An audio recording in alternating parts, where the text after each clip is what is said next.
बिल्कुल ऐसे है, मैं समझ रहा हूँ। अच्छा आज हम बात चूरी कार्य जी अच्छा जी आज फरमाएं। हम बात करने लगे हैं स्टैंडर्ड डिविएशन। कल हमने बात की थी कि एवरेज रिटर्न किस तरह फाइंड करेंगे। उसमें हमने क्या जी किया था कि जो प्रोबेबिलिटी थी उसको एक्सपेक्टेड रिटर्न के साथ मल्टीप्लाई किया था।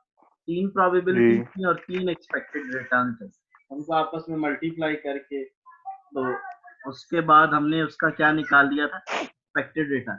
आज हम बात करेंगे उसी की प्रोबेबिलिटी निकालने की। देखिए हम करेंगे क्या कि वो जो एवरेज रिटर्न आया है ना उसको हम गिवन रिटर्न में से माइनस करेंगे, ठीक है। और फिर गिवन प्रोबेबिलिटी, ये पी प्रोबेबिलिटी है, पी क्या है, प्रोबेबिलिटी है। अच्छा ये जो आर आई है, ये जो आर आई है ये हमारा एक्सपेक्टेड रिटर्न है, ये हमारा एक्सपेक्टेड एवरेज रिटर्न है। ये क्या है, एक्सपेक्टेड एवरेज रिटर्न। और ये है हर आउटकम का रिटर्न। ये क्या है, हर आउटकम का रिटर्न। सबसे पहले क्या लिखा है उसने, आउटकम का रिटर्न। फिर उसने क्या लिखा है, एवरेज रिटर्न। फिर उसका क्या लिया है, स्क्वायर। और फिर उस स्क्वायर को क्या किया, प्रोबेबिलिटी से मल्टीप्लाई किया। चले अब हम इसको किसी एक पे इंप्लीमेंट करते हैं।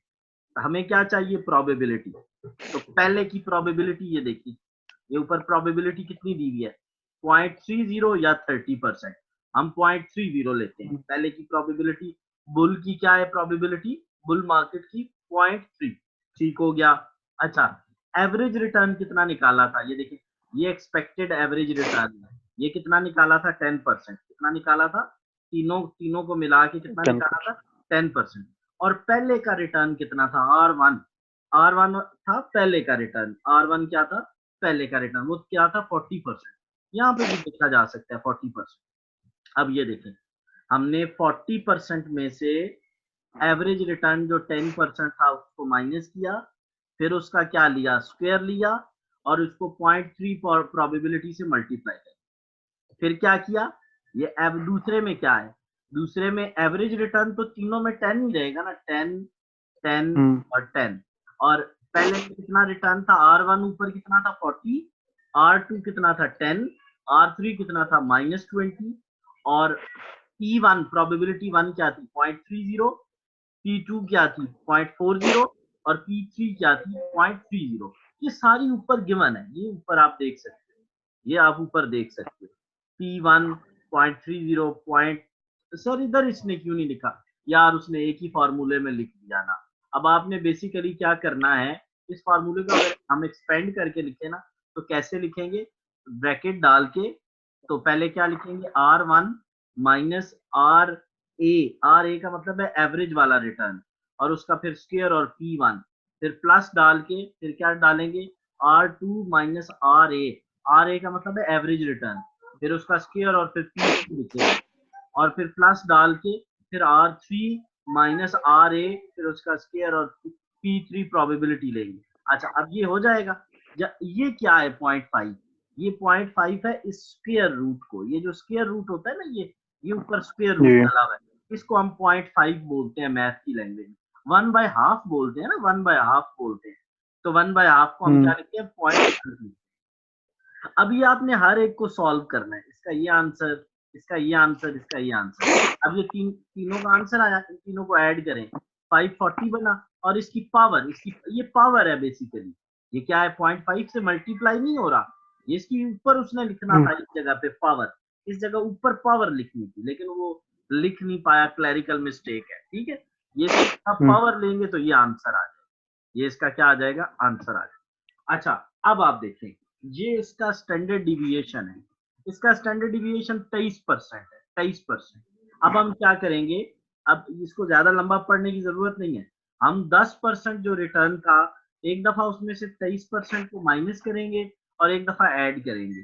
10 कहां से आया, ओहो सर जी, ये देखें ना, एवरेज रिटर्न जो है, एवरेज रिटर्न जो है, जिसको हमने एक्सपेक्टेड ROR कहा था, जिसको हमने एक्सपेक्टेड ROR कहा था, वो हमारा एवरेज रिटर्न है।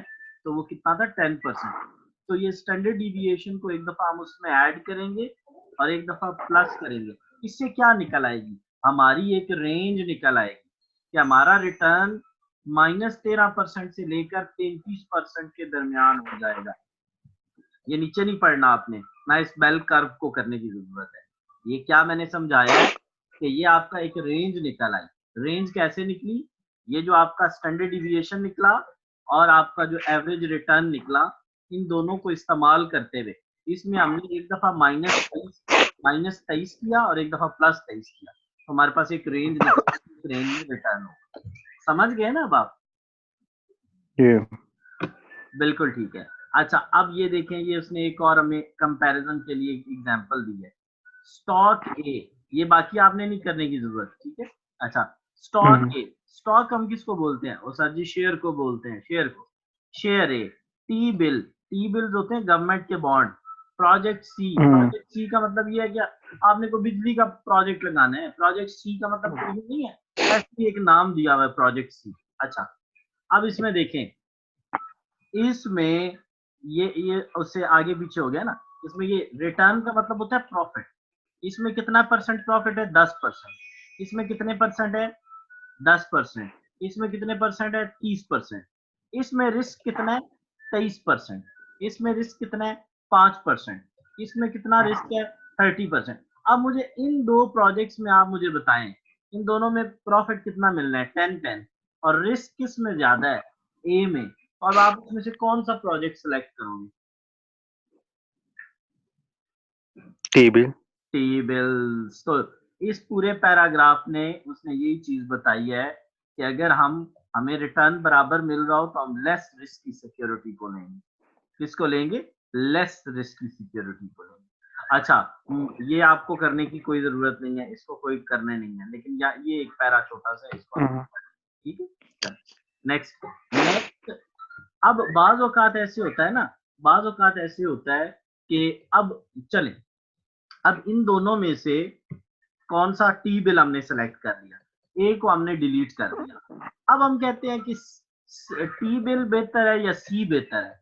उसके लिए एक और मेजरमेंट उन्होंने हमें एक और टूल दे दिया, उसको हम बोलते हैं coefficient of variation. Standard deviation को ऊपर और एक्सपेक्टेड रिटर्न को नीचे रखेंगे, तो जिसका कोफिशिएंट ऑफ कोरिलेशन कम होगा उसको हम सेलेक्ट करेंगे। जिसका कोफिशिएंट ऑफ कोरिलेशन क्या होएगा? जिसका कोफिशिएंट ऑफ कोरिलेशन कम होगा हम उसको लेंगे, ठीक है। सबसे पहले तो हमने क्या किया, जो सेम रिटर्न वाले थे कर लिए, फिर जो इससे हायर रिटर्न वाला है, जो इससे हायर रिटर्न वाला है, हमने उसका और इसका कंपैरिजन करना है। तो उसके लिए देखें ना, अब हम इसको कैसे आपस में कंपेयर करें, इसका रिटर्न और है, इसका और है, इसका और, इसका स्टैंडर्ड डिविएशन, और हम क्या करेंगे, एक नया टूल हमारे पास क्या आ गया, कोफिशिएंट ऑफ वेरिएशन। ये हमें क्या बताता है? Risk with return. ये हमें रिस्क विद रिटर्न बताता है, ठीक है। रिस्क विद रिटर्न बताता है। ये देखिए ना, स्टैंडर्ड डिविएशन रिस्क को बोलते हैं और रिटर्न पे ये डिवाइड हो रहा है, तो रिस्क को हम रिटर्न पे डिवाइड करें, इसमें रिस्क कितना है? 5%। स्टैंडर्ड डिविएशन को हम रिस्क बोलते हैं, रिस्क को ऊपर, रिटर्न 10%। इसमें कितना है? 30 और 30। अब देखिए, कोफिशिएंट ऑफ वेरिएशन इसका 0.5 निकला, इसका 1 निकला। अब हम इसमें से फिर किसको चूज करेंगे? टी बिल्स को। हम किसको यूज करेंगे? टी बिल्स को, ठीक है। अच्छा, रिस्क इवर्जन। रिस्क इवर्जन क्या होगा? If two investment offer the expected return, most investors will choose with the one with the lower risk. Risk eversion क्या है कि अगर दो प्रोजेक्ट्स हैं और उनमें से एक प्रोजेक्ट ऐसा है जो कि हमें सेम रिटर्न दे रहा है, तो हम कौन से प्रोजेक्ट को लेंगे जिसमें रिटर्न कम होगा। In other word, more investor are not the major gambler. Investor जो होते हैं वो कुछ जुआरी नहीं होते, गैम्बलर नहीं होते, ठीक है। वो चाहते हैं कि यार रिस्क कम से कम हो। Higher the risk of the share, higher the return and the lower risk market price. अच्छा, एक चीज याद रखिएगा, जैसे जैसे किसी शेयर का रिस्क बढ़ता जाएगा उसका रिटर्न बढ़ता जाएगा, लेकिन रिस्की शेयर की मार्केट प्राइस कम होती है। यार सादी सी बात है ना, जैसे जैसे रिस्क बढ़ेगा रिटर्न भी बढ़ेगा, लेकिन उसकी मार्केट प्राइस क्या हो जाएगी? कम हो जाएगी, ठीक है। तो ये बहुत आसान सा लेक्चर है, ये मैं लेक्चर आपको भिजवा रहा हूँ, क्वेश्चन है तो